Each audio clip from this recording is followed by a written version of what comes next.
when I started, I didn't know I was going to be working with top players. That's been something that's been granted me over the years as my career has progressed.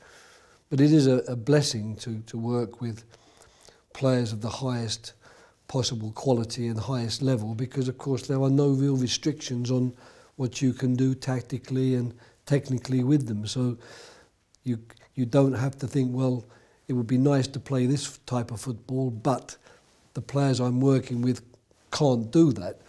The players you're working with can do anything really, and it's just up to you to find the best system of play, the best tactics, the best technical work, which will give them a chance to play to the best of their ability.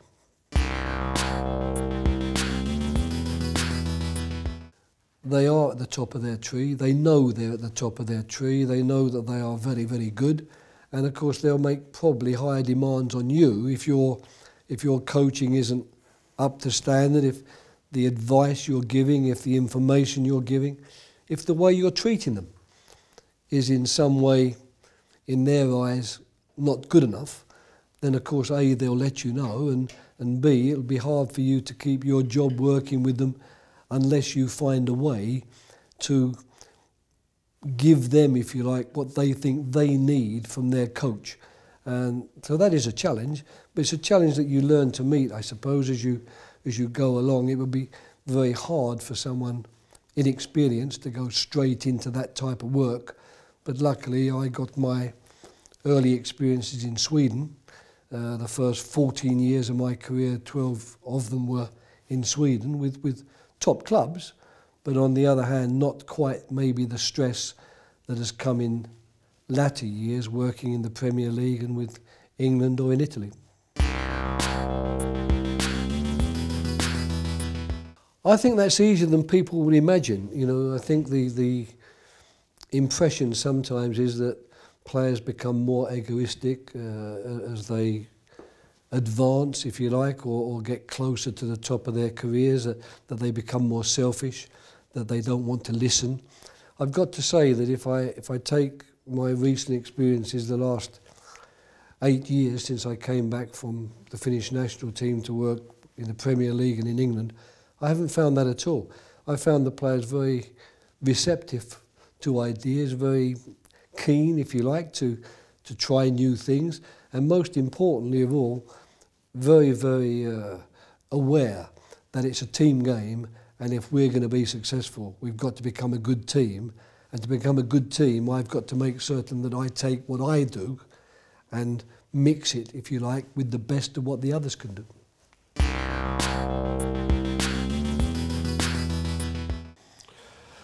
Well, I think that, you know, humility is a very big quality, because we're talking about players, if they're going to reach the top, that have obviously got talent. They've obviously got the ability to get to the top. They're big enough, they're strong enough, they're physical enough, they're technical enough, they understand the game well enough.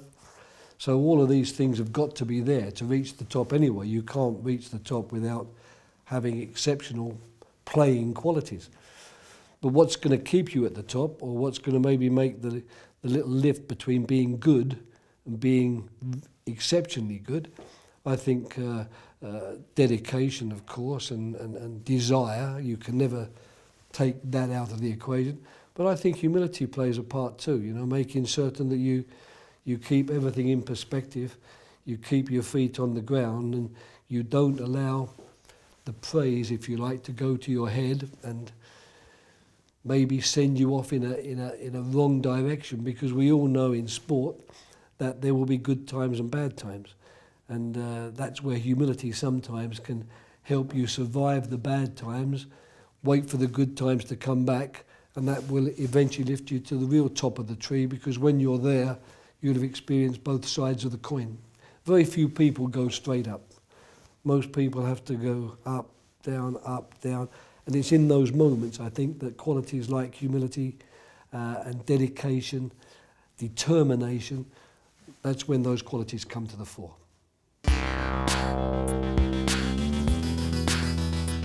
But to be a good leader on the pitch, you need leadership skills. It's not just enough to be a good player. Being a good player and leading by example is very useful, But leadership skills have to be learned and have to be honed as well. You have to consistently work on them. And I don't know that we do enough in our sport in that area. And the other thing about leaders on the field, it can be a double-edged sword, because often the person we see as the leader on the field is a dominant character.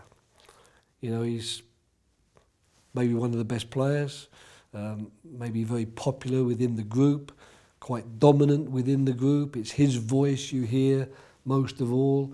It's to him players are looking for advice, if you like, which way should we go? And if that guy is working with you and he's on the same wavelength as you and the team, that's very helpful.